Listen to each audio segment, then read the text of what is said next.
Hello and welcome. Hello, everyone, and welcome to another edition of New Mexico Living Legends. Today, we have the privilege of having an artist with us, Hakim Bellamy, who happens to be one of our Black Education Act Advisory Council members, and he is actually going to be facilitating this interview today. I am Kimberly York. I am the Black Education Act liaison, and this is Christopher Woods, who is our community, family and community engagement coordinator. And so we want to welcome you here to this series for Black History Month, and we welcome you to visit our website to learn more about all of the exciting things that we are doing here at New Mexico at the Black Education Act. Hakim, I'll turn it over to you. Thank you very much, Ms. York. It's nice to be here with the New Mexico Living Legends program, and especially to be here with my brother, Noe Barnett, an artist I've been a fan of for a long time, but in my capacity at my last job, when I used to work for the city of Albuquerque, my department used to manage the public art program. We put together a process that we were fortunate enough for Noah to apply for, and he ended up being the artist selected at the end of that process. And it was a project that was really near and dear to my heart because it was a mural that would be adjacent to the MLK Memorial in Albuquerque. And without getting too deep in it, the idea that we could reinterpret, remix Dr. King's legacy for a new generation, a contemporary generation, it kind of just made Noah the obvious pick. Stars been rising in Albuquerque for a long time. If you're watching this and you're not in Albuquerque, next time you drive through, look around, you will definitely see a piece of art by Noe Barnett. His gallery is essentially the entire city. But I want to welcome him here today and ask him some questions, hopefully that might inspire you as educators to consider bringing artists like Noah into your classroom, but more importantly, inspire other young emerging talents to kind of see that they can do it too, and they can get it done. So hello, Noah. How are you doing today? I'm doing well, sir. Humbled and grateful to be here. Thanks for having me. See you. And when we do stuff like this, we are essentially pulling Noah out of his studio, away from his work to come to us, or he'd probably be on the side of a wall somewhere in our city. But Noah, we're gonna get it from the horse's mouth because you are here. Tell us about like the pieces that you have around town, and ideally landing on this piece that is the MLK Memorial. Yeah, like you said, just a lot of work around town. Just especially when I started, anywhere I could get a job or an opportunity, I was saying yes, and I was showing up and doing my best. So been blessed and able to work with a lot of organizations and companies around the city. From the city of Albuquerque to the Isotopes to United, to New Mexico United, to restaurant, like really anyone. Just been blessed to be able to work with a lot of different people. So when this job came about, it was actually the first time that I had applied and worked with the city. So it was definitely a stepping stone in my career. But like you said, I thought the fit was just great. So I applied and ended up getting the job. This particular mural that folks see on the screen. Okay, I'm gonna assume that this one is your favorite one. It might not be true, but I'm just gonna say that this is your favorite one. What's your second and third favorite Noe Barnett mural around town that you really are proud of? Yeah, that's a good question. I know that you gotta love all your kids the same. I understand, but every parent has a favorite. It's true. Yeah, I did one like 12th and Mountain, kind of Old Town area, across the street from Cocina Azul, and that one was pretty early on, and it was a big wall, and the owners kind of let me have free reign, free creative control. And so that was a big step for me, because normally prior to that, I was doing given very like strict guidelines, like this is what we want you to do, because I was just trying to feed myself and get a check at that point. So when that wall came about, they just let me go to work. So that one was That one was and still is one of my favorites. And all the work that I've been able to do with United is always fun. They have so many creatives, and I mean, you've been able to work with them as well, so you know that it's always fun to be a part of what they got going on. Watching who are not soccer fans, that is Mexico United is your state soccer team. I think they're like 3 or 4 years old now, but yeah, really cool to be part of that that growth, right? That new thing that was really and to kind of help create the story of this kind of new thing that hopefully will be around for a long time, just like this mural. So that's my pivot back to the MLK mural. But thank you for Noah for telling you if you come in Albuquerque 12th and Mountain, you definitely want to stop there. If you want to see this mural, you're going to hit roughly MLK and Second, and it only goes one way. That road only goes east towards the mountain. But if you're driving through, that's how you're going to be able to see this mural right on the underpass of the rail runner and then the railroad track there. Really spacious wall. And yeah, Noah, your proposal just blew us away. So kind of maybe give us a sense of what story do you want this mural to tell when people see it?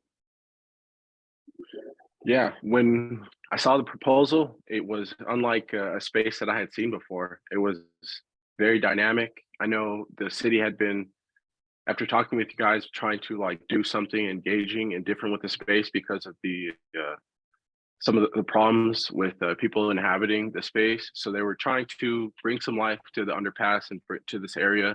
There's also the Dr. King Memorial that's right here in the same location for the city. So it just made sense, but it was also just an interesting space. You can see with the pillars, and then there's other walls in the back of there, and then another wall around the corner. So just sat with it for a while.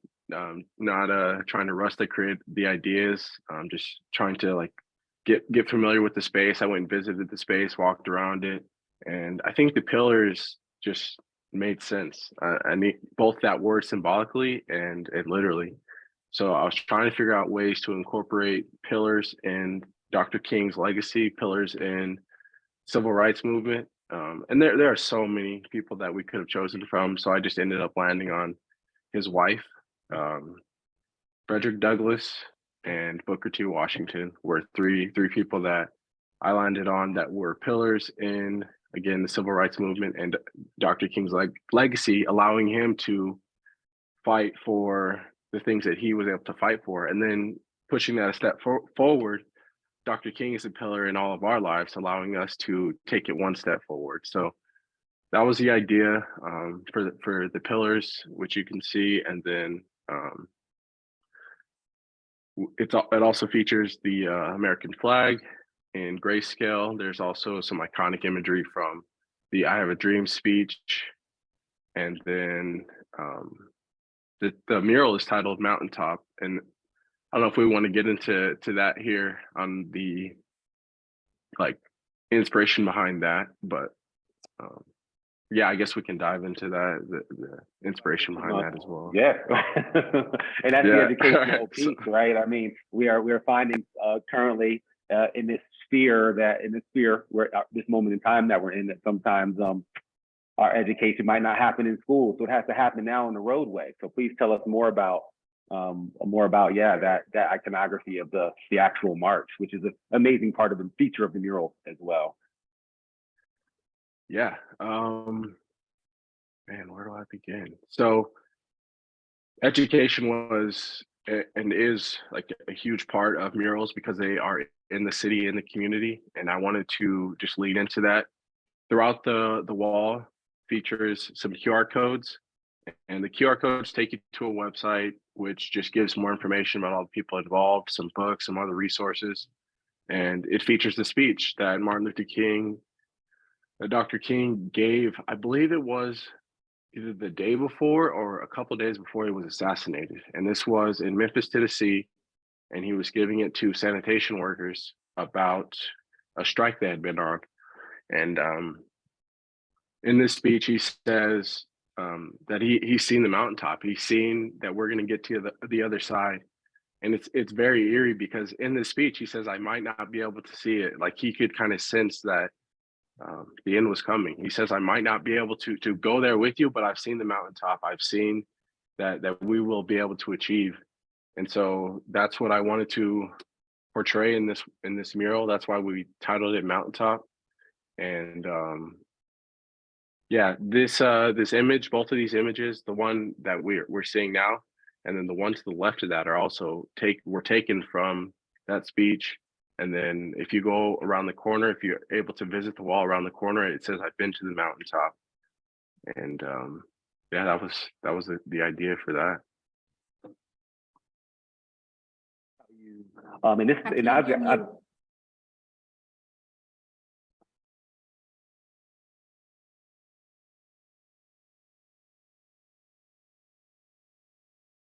muted. No, if it's like when you start talking, it's like we can't hear you, but if you keep going, then Oh, now I can't hear you guys either. Oh no. Oh, there you are. Okay, I can hear you. Can you guys hear me now? Okay, great. Yeah, we'll have to edit that little thing out. I'm not on my my pods anymore, though. I guess there was a little bit of a delay there. But yes, Noah, thank you for that, because I feel like it's often under celebrated speech of MLK's. That final speech is often under celebrated, and what I really think is interesting, and having heard about you talk about the mural a few times now, having the good fortune to do that, how you talked about the pillars and that physical feature, but also the kind of symbolic feature of these are big pillars in African American history, and King was a pillar of ours, as you said. Also with that, the gradation at the mural, it kind of has layers, and it starts down here, and there's a step up, and there's a step up. Also that mountaintop energy, man. And somehow you figured out a way to make the space work on all those different levels. No pun intended, levels, right? What words of inspiration do you have because I mean, just listening to you talk about it is like the thought, right? The thought and intention. Like, this is just one of your many murals, right? And really people giving you this canvas and saying, hey, come up with something amazing, please. And you're like, okay, I'll be right back, right? So what words of inspiration do you have for young artists who might be intimidated by that task, and how to like get past that and go do great things? And it's a great question. I think for whatever reason, I never like romanticize the paint, because frankly, that's what it is. It's just paint. If you mess up, you paint over it. It's very daunting because you perform in a public setting. Every mark you make can be seen by someone driving down the street or walking on the sidewalk. So you're working and your creative process is in the public eye. But on the other hand, like I said, it's just paint. It's not the end of the world if you mess up, and if you don't like it, you keep working. So yeah, I think it's keeping that mindset, keeping that in the back of your head with like this balance of seriousness, like taking your job very seriously, knowing that the things that you make are going to exist in someone's neighborhood, in someone's community, in their daily routine.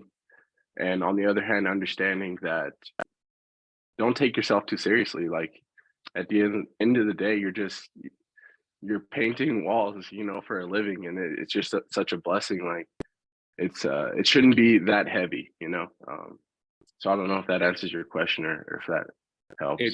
It does, man. It's that urban beautification project, That's I think that's what they used to call it. I'm from Philly, so when the mural arts program was starting in the 70s, 80s, I was a baby at the time, but yeah, that was all about urban renewal and how do you like make these cities that out here the city is brown, but on the East Coast the city is gray, and different cities of gray, and that becomes, it can be depressing. So you find ways to liven it up, right? And that kind of movement of muralists at that time was all about these young kids being able to like, you couldn't put a flower bed in the heart of Philly, but you could paint a rose on a 80-foot wall. That's what you could do. That's how you're gonna get your flowers, right? Like, so yeah. Very amazing. So now for young Black artists in particular, because I know that just like you were just sharing with us, not often, sometimes you get a commission that says, hey, here's a blank wall, do what you want. Sometimes you get a commission that says, hey, we want We want roses and we want them to be purple and all the things in between. But when you do get that opportunity to kind of put your message out there as a young Black artist, why is that important? Or what are the things you trying to say as a young Black artist in this world? Yeah, I think there's levels to that. Being, I think I need to like distill down a few variables, like because location is huge. If someone gives you that opportunity and you're in Albuquerque, it's going to look different to someone who's in Philly, for example, because there's not many Black people here. There's not a huge population. You have to not alter your message, but figure out a different way to package it. If you have something that you want to say to the people in Albuquerque or to the Black population in Albuquerque, it's going to look different than how you would communicate that same message in a different area. So to a young Black artist, I would just say, figure out what you want to say, figure out how you want to say it, and then figure out how to package it in a way that's not, I don't think abrasive is the right word, but that's effective. Because if that's your goal, if your goal is to educate and just share your perspective, then people are not going to want to be repulsed by what you're making or offended by what you're making. And that might be something like, maybe that's a personal preference. Maybe you want to just like, you want the shock and awe. Maybe that's your style and that's how you want to go about doing things. I don't know. What do you guys think about that? Do you think the being like the abrasiveness is more effective, or there's a I don't balance know. there? I think that's I'm glad you bring that up. I feel like that's a generational question. I think it ebbs and flows, right? Like my parents' generation was, that was like 60s and 70s, and it was all calling people out, like, Black Panthers, right? Like calling people out, speaking truth to power. And then I think the generation, and I would say that kind of ebbed a little bit in between that and kind of the hip hop era of calling, NWA, the Police, KRS-One, like, but then if there was an era of calling people in, right? There was an era of moving into suburban neighborhoods. You don't want to be abrasive there. You like, cause they'll be right on your front lawn. So you want to kind of want to get by. And so I think it ebbs and flows and cycles, but I definitely feel like you're right. Context matters. And definitely the approach in New Mexico has often been, because we're such a small part of the population, has been how do we connect our plight to other people's plights instead of just drill down on our own, and that it becomes a numbers game at the end of the day. But right, how can you let other communities know, or people who identify as something else know that the things that hurt me hurt you, and the things that help me help you. So we should be advocating together for the same things, instead of what's good for me is bad for you, right, and vice versa, right?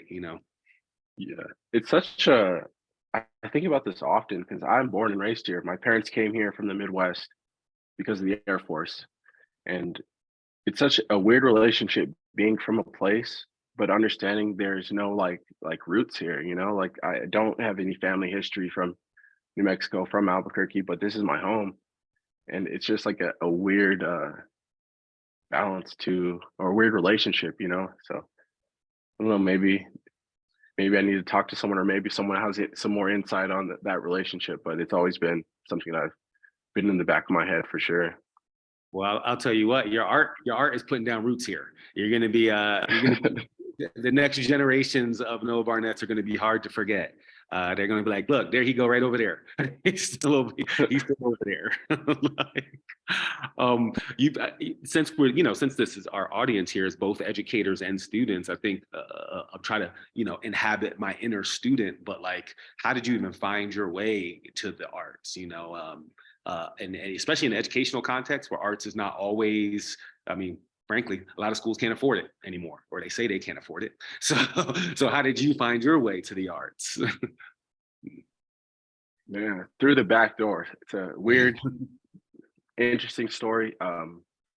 Dad's in law enforcement and worked for the Department of Energy on base for just retired actually, 20 plus years, wanted to follow in his footsteps. So the path for that was to join APD. I was a police service aide for 3 years and wanted to be a police officer, and then eventually move on to the federal route and just do what he did. When I was with APD, a number of things happened that did not warrant the level of disciplinary action that I received. And I'm not sure what the cause for that was, but it was clear that it was not meant for me to go down that path. And me being stubborn, me being hard-headed, something would happen. I'd go into the police academy to become an officer, something would happen, and I'd get kicked out from the academy, have to reapply, this very long and extensive application process. And this happened 4 times. Over the span of years, I'd go in, something would happen, I'd get removed, just repeat.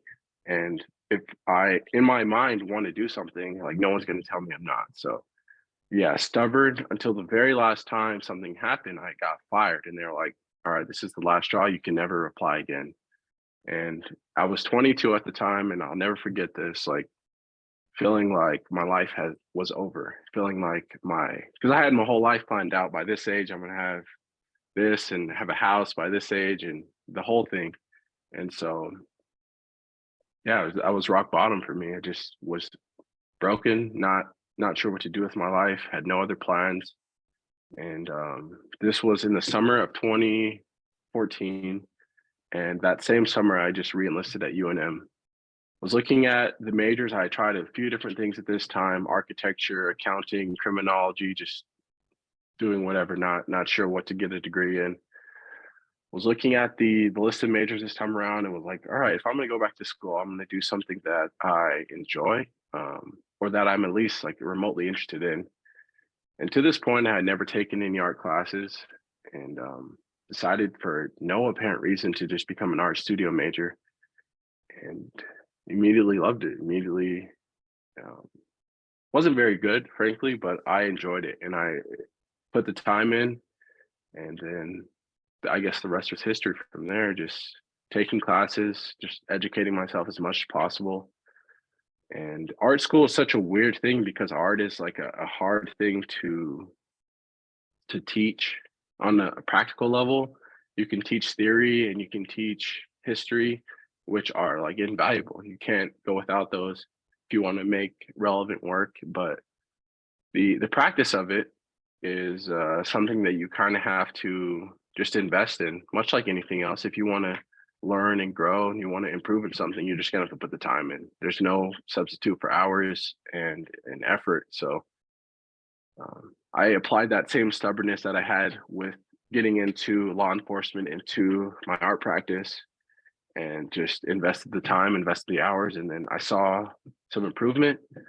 And I felt like I had something to say at that point, because this was also around the time when there were so many police riots and Black people being just abused by the police, like Sandra Bland and stuff like that. So having worked for the police department and being around law enforcement and seeing that, I just feel like I had such an interesting perspective on things. And so I was inspired that much more to improve my skill, to be able to say things that I felt like I had a unique perspective about. So it's kind of, I know that was a long-winded story, but so many things played into just me being here today. So yeah.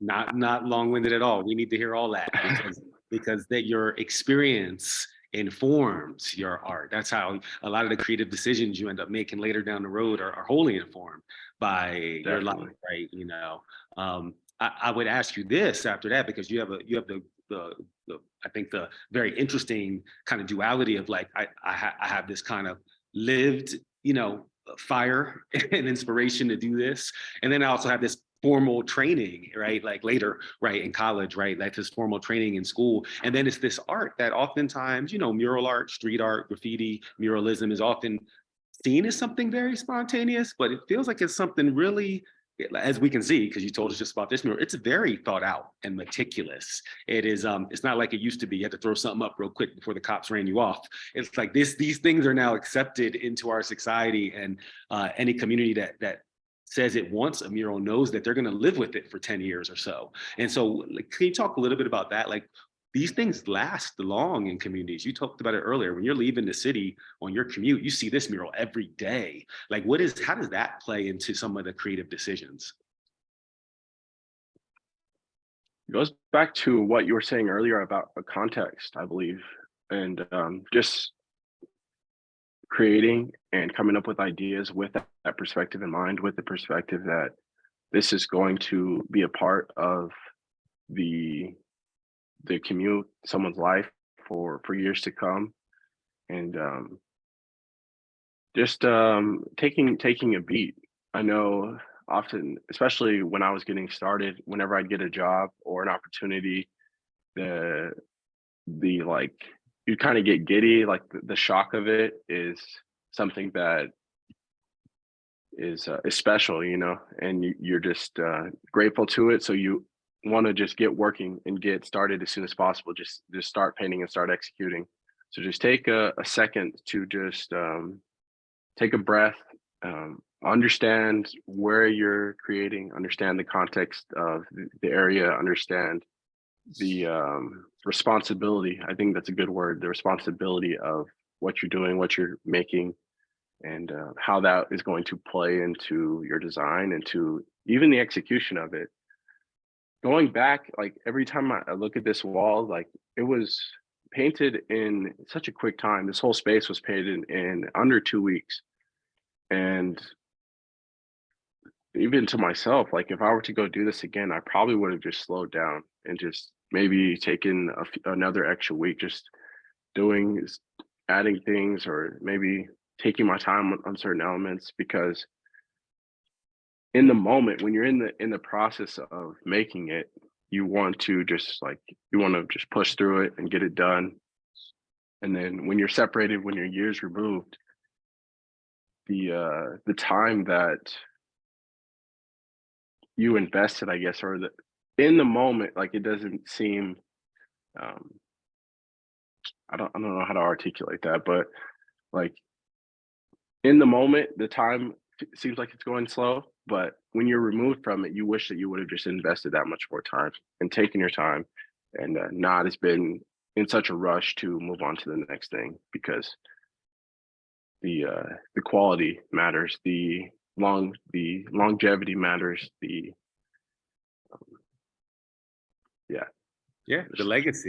legacy matters. But you know what, I totally feel you, because it's like, yeah, at the end of the day, you know, my medium is writing. The poem is a deadline. Like I got to read it at the MLK mark. So it needs to be done by tomorrow at 10. And so that's always driving you as a professional, because you want to, I said I would do it. I'm going to deliver the project. But and sometimes that same thing that you wish you had more time is the same thing that like I always say, the only thing that ever helps me finish a poem is a deadline also. Like it's the only thing that makes it, like that's the only reason otherwise I'll tinker with it until as long as I can, right? As long as I can, and try to make it more perfect. And so it's a mix, right, of trusting the universe, like what's done is done, and knowing that, you know, to me, it's all in the craft. Like, did I put my whole self into it? But that, what it means to other people is for the rest of the world to decide. They get to decide what it means to them, right? Like, you know, and sometimes I'm like, I should have did better. That's not my favorite one. And someone comes up to you a year from now and says, "Oh, that poem changed my life," and I'm like, "Really, that one?" Because if you like that one, let me show you this one over here that I really like. And then they see that one, they're like, "Not doing anything for me." And you're like, "Okay, that's fine." Yeah. Well, let me ask you this. Plug it in real quick. Yeah. I had to do the same thing. I did that too. That's why when I was speaking. Let me ask you this, because we, you know, with our audience is our audience. Why, you know, as an artist now, an artist who's found, you know, success, you found a career, you're in demand. And I say this to say, as a person who goes into classrooms all the time as a teaching artist, I don't go into the classroom to tell 30 students, hey, you all need to be poets when you grow up, right? I hope that they get something out of my presentation that they can take with them. And maybe there's 1 or 2 students that come up after class and go, hey, I'm a writer, how can I get more? How can I get more in the game? And I'm happy to mentor and coach them, right? And help them out. But at the same time, but arts is not, we don't have arts in school because everyone wants to make a career of it. There are other reasons that art is important in the education system. In your opinion, what are some of those reasons? And I think the most relevant and impactful and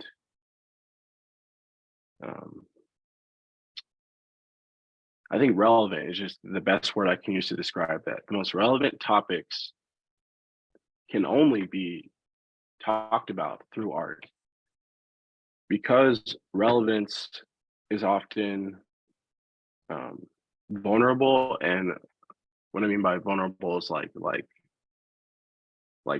flesh, something that is, maybe it happened yesterday, something that is so fresh can only be talked about in a nuanced manner. It can only be handled through a comedy skit, through a poem, through a song, through a painting.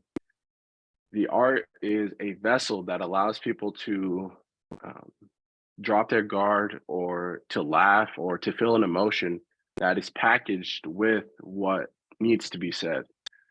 Without art, without like a stand-up comedy skit or something like that, I don't think we'd be able to have these conversations about these very relevant and fresh topics.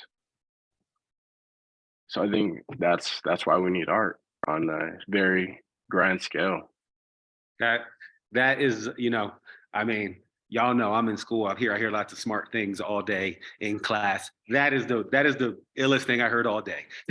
Like that is like it made me feel like, yes, like you can't teach me how to process what happened yesterday the same way you teach history class.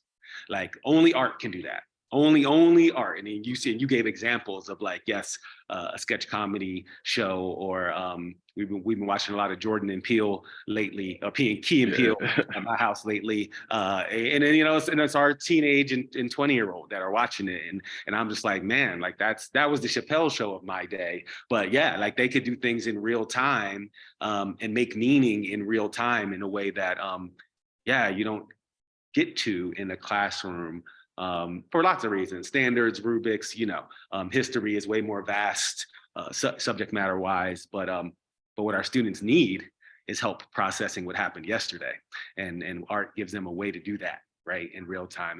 And we don't just go to school to remember stuff and pass tests. We go to school to get, social, emotional training for how to be competent grown-ups in the world as well. And that's a role that art uniquely plays, right? I love that, Noah. That's Sure. So I'm gonna do something interesting that I don't normally do in interviews, because you already did it once. Let you ask a question. Like that's usually, interviewers never let the interviewee ask questions, but you're on a roll, so we're gonna let you do that. But I guess my last question would be, just again with connecting the arts, like in your opinion, why do arts, and you kind of already answered this question, so it feels moot to answer it again. But I'll make it more personal. How about that? Why does art make a difference in your life for you as Noe Barnett? I think as an artist yourself, you can probably speak to this. I think being an artist just requires this, like a voice, requires something internal that you feel like you are almost obligated to share with the world. It's almost not a choice. It's just this internal drive that you have to express in whatever medium that you have, or that you've been given to do so. You have to share it with the world. And that's the case for me. It's evolved over time. It started out sharing about gray areas, sharing about the polarization of our country, whether it's political parties, law enforcement. I remember around that time, Colin Kaepernick was such a polarizing figure for whatever reason. And just stuff like that, I feel like early on it was my place to share. Just we need more gray area. We need more nuance, and we need more conversation. There's just so much division and polarization. It's evolved more to be more about life and light symbolically, and that's why like a lot of my work features the light spectrum and the rainbow. It's evolved more to get people to value their life in each day, and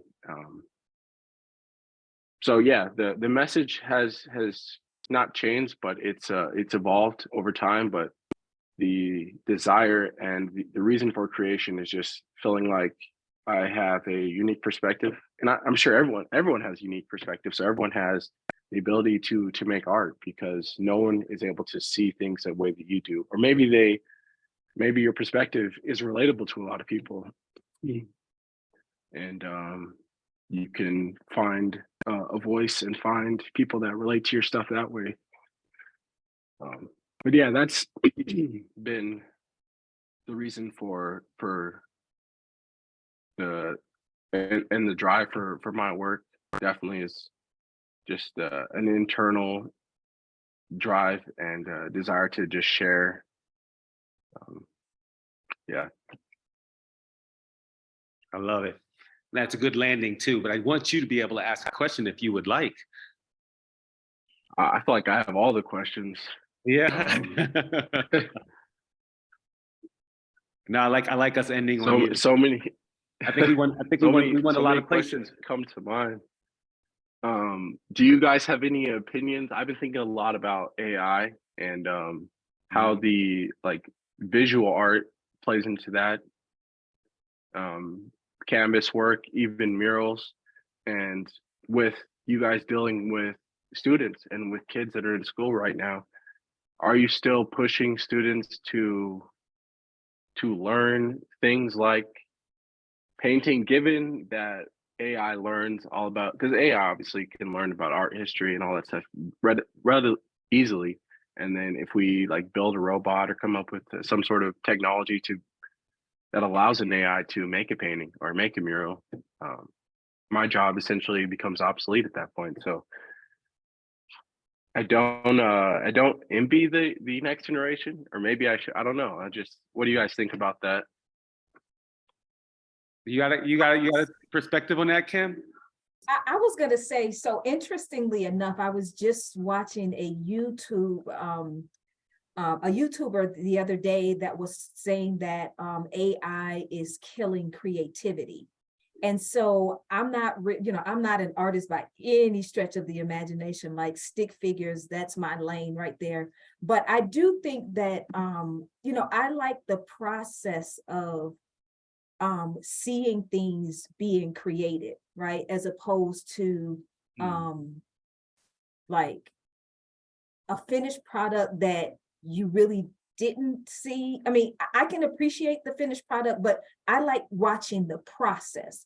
And I think that for me, like the AI stuff sometimes for me kind of misses that for me. And then it just kind of, it's like, where is the creativity? Again, I'm no artist by any stretch of the imagination, but I do think that processes, and then also as a therapist, I think that processes, and like you were talking about how you take the time to think about the space, thinking about different things and how you put it together. I think that there is moments in there where you can do introspection and kind of self-reflection. So I think I'm going off on a tangent, so I'm just going to be quiet now and turn it over to Chris if he has anything to say. The only thing that I have to say, especially to young people, just because I don't understand their process, I do understand what Noah was saying, that people have something to say. Sorry, we're getting feedback. We're in the same room. I got a DJ going over there.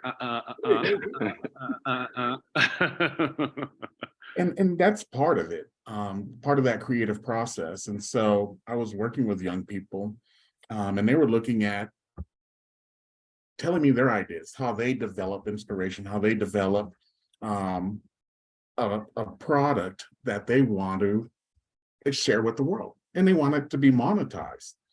And because I'm of a different generation, I'm like, I don't know how you could monetize that. But repurposing, expressing yourself through your own creative talents, viewing the wider world around you, and gaining understanding through that creativity, I just foster that, and I extend an invitation to explore that with you, to see what you've created, to see the world maybe through your eyes, because that's how that creative process is born and reborn and reborn. And so, however you came to it, Hakim, however you came to it, Noah, I'm not going to say that's the wrong way, that's the wrong process. I don't understand the way that you're developing this. I just sit back and enjoy the aesthetics. I just sit back and saying, I don't know if that is the right context for that piece, and I don't know if it's too brazen, or I don't know if this is the right environment for it, but I could sit back and make that decision for myself and enjoy the aesthetics and get something from it that's going to enrich my life. And so I encourage you, if you're 3 and you come up with a different way to rearrange notes to create a song, or if you went left and right with your brush strokes, or if you just put the syllables together in something that just sounded melodic and pleasing to me, even if I didn't understand what you were saying, I'm gonna just accept it and encourage it and enjoy it. So I love all I both. have to Again, say. y'all are blowing my mind. I love what Kim added. I love what you added, Chris. Kim, I think the part about process is so powerful, because we just had We can't hear you again, Hakim. Hello? Hello? Can you hear me? We didn't hear any of that beautiful dissertation you just shared. Can you hear me now? I heard you. Oh, you heard me? Okay. Yeah, it's I heard you. my mic is registering. My mic sounds nice. Is this thing on? No, I was just saying that what Kim shared around process is important. We just had LeBron James score, now is the leading scorer in NBA history. And what happens there is that we see LeBron James shoot a jump I think shot.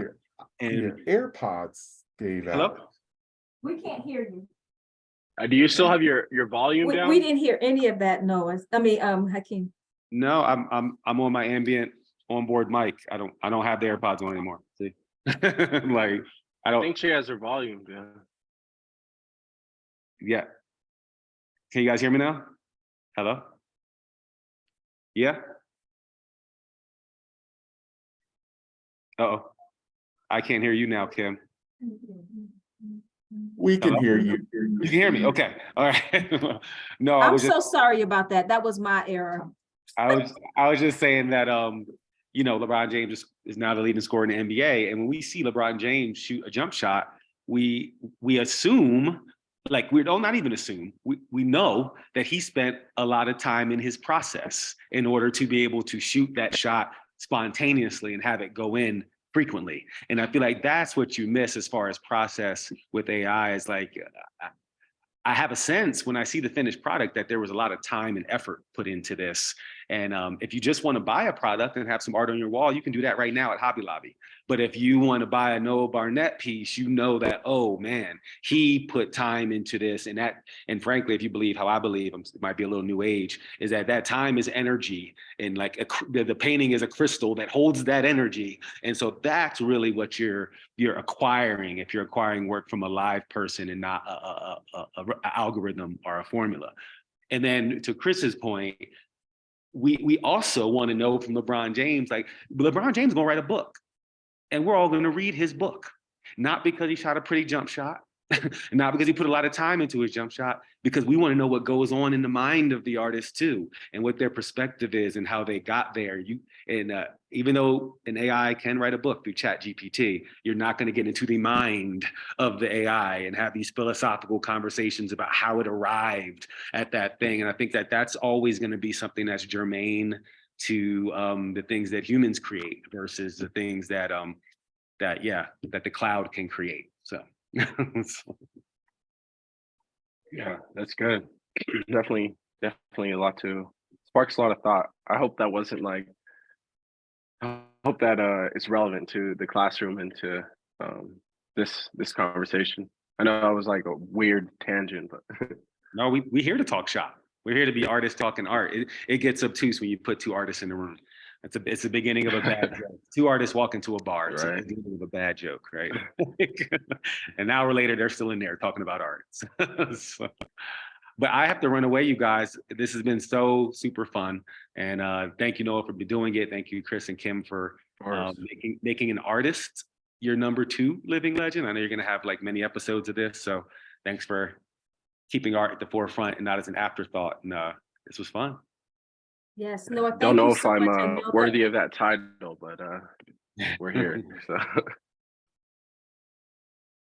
I was saying, I'm sorry, I just wanted to say, Noah, thank you so much. I know that we are taking you away from your first love, but thank you. I thought that it was very important. You know, whenever we think about Black history, we often think about our elders, and we want to give honor where honor is due. But I also think that it's important to spotlight younger people like yourself that are tangible reflections of what history is for our young people today. And so thank you so much for being our second guest.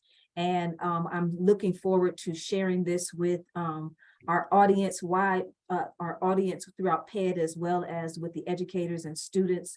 And so Hakim, thank you so much. An artist among artists, I want to say thank you. And we have you on our list as well. So I know that you are studying, but I just want to take a few moments to see if Christopher had any closing remarks or anything that he wanted to add before we close. I'd just like to say it was a pleasure to meet you, Noah, and keep up the good work. And I can't wait to just cruise through Albuquerque and just, hey, I know that guy. Thanks for having me. sir, pleasure's been mine. Again, just grateful to be here. And Thank you again, humbled. both of Thanks you, for having me. Hakim and Noah.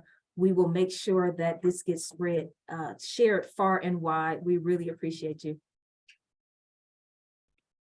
Have a good one. Thank you. Bye. You too.